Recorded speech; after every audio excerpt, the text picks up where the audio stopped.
Hi everyone, I'm Ali GREYMOND. Just wanted to come on here and talk to you about the coronavirus and OCD. Generally, people with OCD seem to handle coronavirus situation pretty well.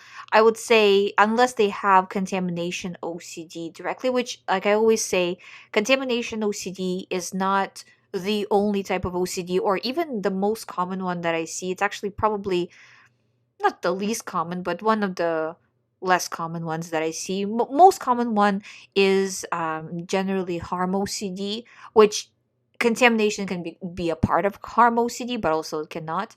And religious OCD and relationship OCD, I would say. Those are the ones that I see most commonly.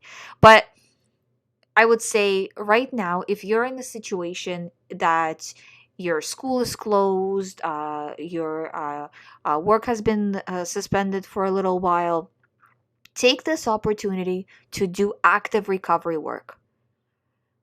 Use this time because a lot of the times what I see people say is, well, I just don't have time to focus on the recovery work. I just don't have time to do exposure and response prevention because it takes so much out of me and I have all of these other responsibilities on top of it.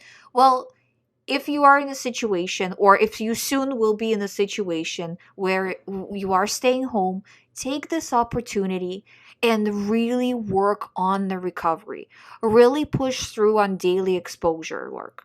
So, if you're in a situation of pure O, then exposure and response prevention would be you get a thought and you refuse reaction. And every time you don't refuse reaction, write down that time. So, a thought came in, hey, what about something something?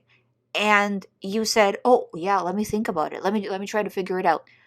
So from when you started to take that seriously and started to try to figure it out, write that time down because that's you actively reacting to OCD thoughts, training your brain that this is important, and this is how you start to feel worse or you continue to feel worse. So, what was that time that you were training your brain the wrong way, training your brain to be worse, basically?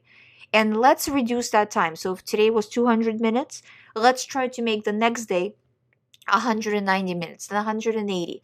Just by 10-minute increments. It doesn't have to be huge. Just little bit by little bit. And if you're doing compulsions, right, then same thing. How many compulsions did you do? Write it down. And if you don't do a compulsion, then you have nothing to write it down. And with the Puro, because a lot of people ask me this question, is if I have these thoughts all day long, do I write anything down? If you have the thoughts coming in all day long, trying to get you into rumination, that's automatic thoughts. You don't write that down. Even if they came in all day, but you disregarded all day, you still write down 0 because you disregarded all day. But if you gave in a few minutes here, a few minutes there, we need to know how many minutes you gave in so then the next day we can start to reduce and reduce to all the way to 0. And this is right now a perfect opportunity for you to actually do so because you have the time. And, especially if you live a busy lifestyle, you might not get this time for, the near future, basically, post this. So if you have the opportunity, use this opportunity to do active recovery work. That's my best advice I can give you because this is something that needs to be done. Nothing else except for ERP works for OCD long term.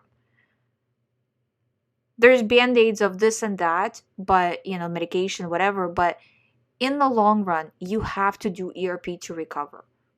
So take this time and do ERP and do it right and push through. And I'm telling you, you do this, you will recover. You continue to do compulsions, rumination, what's going to change if you continue to do that? So you do, it feels like with OCD recovery, it feels like you have no choice. You do have a choice, but you have to exercise that choice. And if you are in a situation where you actually do have contamination OCD connected to coronavirus, then again, try to do it as an exposure exercise, but just make sure, and this goes for everybody, that when you're doing exposure exercises, don't take yourself to a 10. So don't do an exposure exercise that will raise your anxiety to a 10, because at a 10, you will not be able to do response prevention. It needs to be within kind of a 7. 6 probably. If you're very sensitive and very like sensitive to the mental pain, then even go with 5. So don't push yourself to the limit.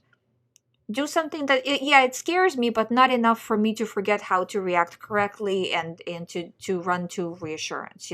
That should be the way you're doing things.